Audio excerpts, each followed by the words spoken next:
De volta, pediram para eu ajeitar a gravata, então vamos lá ajeitando a gravata aqui no plantão. Ô, gente, nos primeiros meses de vida, não há alimento melhor e mais completo para o recém-nascido que o leite materno. Mas a verdade é que nem todas as mães conseguem amamentar. Foi pensando nessas mulheres que o banco de leite foi criado. Poços de Caldas não dispõe de um posto de coleta de leite. Além disso, o projeto de lei para a implantação do posto de coleta foi prorrogado para 2022 por conta da pandemia. Bom, para falar sobre a importância do leite materno, eu recebo agora a médica responsável pelo setor da maternidade da Santa Casa, doutora Cristine. Eu disse Cristiane do bloco anterior, me perdoe. Doutora Cristine Benetti, boa tarde e bem-vindo ao plantão. Muito obrigado, viu, por atender o nosso convite. Obrigada a vocês pelo convite. Boa tarde, pessoal. Obrigado por participar com a gente.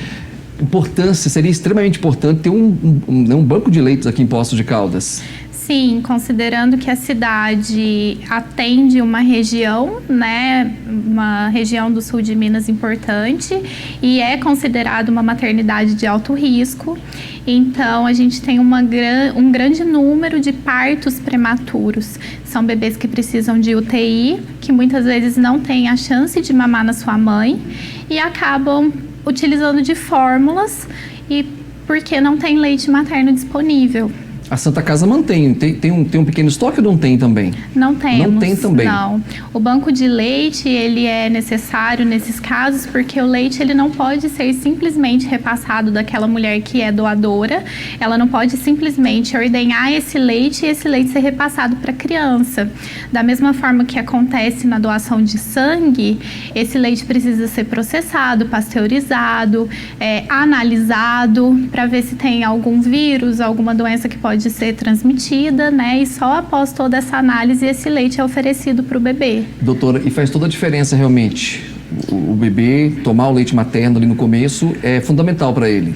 Sim, considerando o ganho de peso que essa criança precisa ter, um bebê prematuro muitas vezes fica na UTI apenas para ganho de peso, né? Ele tem que ter um peso mínimo para ter alta do hospital e considerando que esse bebê precisa de nutrientes, uma quantidade de água necessária e o leite materno é o melhor alimento neste momento para fornecer todos os nutrientes que o bebê precisa. Eu tenho perguntas aqui, é da Fabiana Silva, ela está no Jardim Brasil. Obrigado pela pergunta, Fabiana.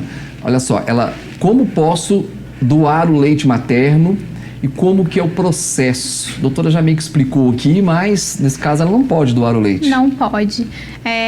Frequentemente a gente tem mães que têm leite excessivo ou está tirando seu bebê do peito e gostaria de fazer a doação, entra em contato com a gente na Santa Casa e a gente, infelizmente, é muito triste pra gente dar essa notícia que essa mulher que quer fazer a doação, ela não consegue porque Poços não possui um banco de leite. E é impressionante, né? Quando você vê, às vezes a mãe, ela tenta amamentar, né, doutora?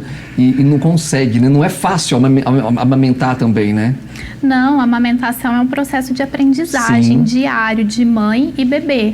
E é um processo evolutivo, né? Então, a criança, ela não nasce sabendo mamar. Ela tem o reflexo da sucção, mas ela precisa aprender a mamar. Como precisa aprender a fazer todas as atividades ao longo do crescimento. E a mãe não nasce sabendo amamentar, então é um processo evolutivo de aprendizagem da mãe e do bebê. Às vezes machuca também durante o processo, né? Sim, às vezes a pega está incorreta, acaba tendo fissura, o leite acaba empedrando, aí dá mastalgia, mastite, né? E toda uma série de complicações que acontecem. Mais perguntas? Davi Camargo também mandou, da Vila Bela. Quais os benefícios do leite materno? É a pergunta dele. O leite materno, eu acho que a coisa mais incrível dele é que ele se adapta muito facilmente às necessidades da criança. Então, o primeiro leite, que ele é chamado colostro, as mães têm geralmente a impressão que esse leite ele é ralo, fino, fraco, aguado, tem vários nomes. Mas ele é um leite extremamente importante, porque todas as vacinas e toda a imunidade, todos os anticorpos que a mãe desenvolveu ao longo da vida dela são passadas para a criança neste primeiro leite. Então, ele é extremamente importante. E ao longo da evolução da criança, do crescimento, do ganho de peso, esse leite ele vai se modificando. Então, se está calor, a criança precisa de um aporte maior de água, esse leite vai ter um aporte maior de água. Se a criança precisa ganhar peso, esse leite vai ser um pouco mais gordo e ele vai se adaptando às necessidades da criança. E isso nenhuma fórmula faz. Então, os benefícios do aleitamento materno vão além do ganho de peso, dos nutrientes do leite. Ele é extremamente necessário para a criação do vínculo afetivo da mãe com o bebê, a relação de confiança da mãe com o bebê, né? Então, é uma série de coisas que vão além do simples fato nutritivo. Por isso que eu falo de concorrência com pai e mãe é desleal, né? Porque a mãe, ela leva várias vantagens. E esse contato, né? É uma coisa muito bonita de se ver, né? Um contato do bebê ali com a mãe. Existe um prazo, doutora, para a criança deixar, né, de ser amamentada ali pela mãe? Eu já vi casos de criança até um pouco mais mamando na mãe ainda. O que a gente orienta é o aleitamento materno exclusivo, quando possível, até 6 meses. E exclusivo é exclusivo mesmo, não precisa dar nem água para essa criança. É mesmo? Simplesmente o leite materno. De tão completo que é. Até 6 meses de idade.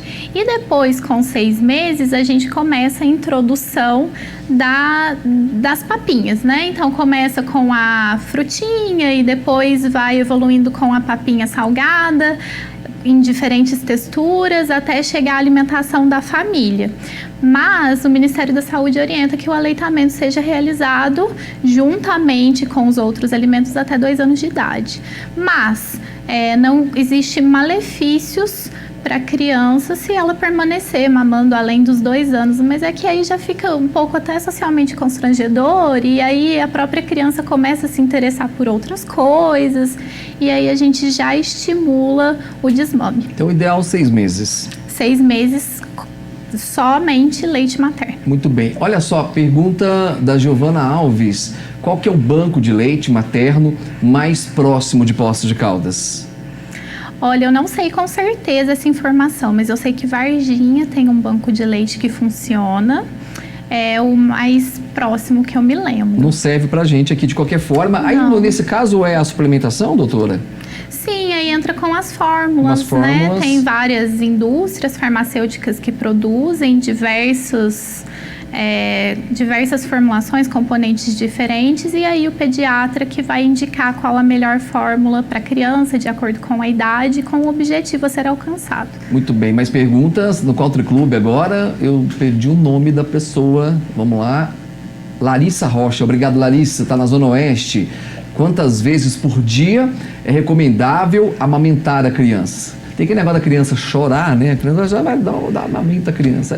Tem um limite aí, doutora? Nos primeiros 6 meses que a criança está em aleitamento materno exclusivo, a gente fala sobre a livre demanda. Então, a livre demanda é o bebê demonstrou vontade de mamar, oferecer, né? O peito. Após 6 meses, quando a gente começa a iniciar as papinhas, as frutinhas, aí a gente já consegue controlar um pouco mais em relação ao horário, mas isso é muito individualizado e de acordo com a prática, tanto do obstetra que acompanha essa mãe, quanto do pediatra que está auxiliando no desmame da criança. Muito bem, a Júlia está no Campo das Aroeiras, ela pergunta, durante a amamentação, é proibido consumir algum tipo de produto? A mãe, no caso. Existem alguns medicamentos que são contraindicados durante a amamentação. Então, é importante conversar com o médico e perguntar se aquela medicação é permitida ou não durante o aleitamento. E em relação a alimentos, que é uma dúvida muito comum, não existe alimento proibido. A gente sabe que tem as avós principalmente, né, que falam, se comer feijão, tem vários alimentos que falam que dá gases no bebê. Eu costumo falar assim, teste e veja como a sua criança vai responder. O organismo de cada um, ele é individual, não é uma regra, não é uma fórmula geral, né? Então, coma de pouco, de maneira moderada e veja se o bebê vai responder bem. Se ficar tudo bem, não tem contraindicação nenhuma a alimentos. Muito bem, doutora Cristine, muito obrigado por participar com a gente aqui do plantão. Até a próxima. Obrigada a vocês, estou à disposição. Até a próxima, então. Pessoal, eu volto às 7 horas da noite ao vivo com a edição do Plantão 47. Até lá.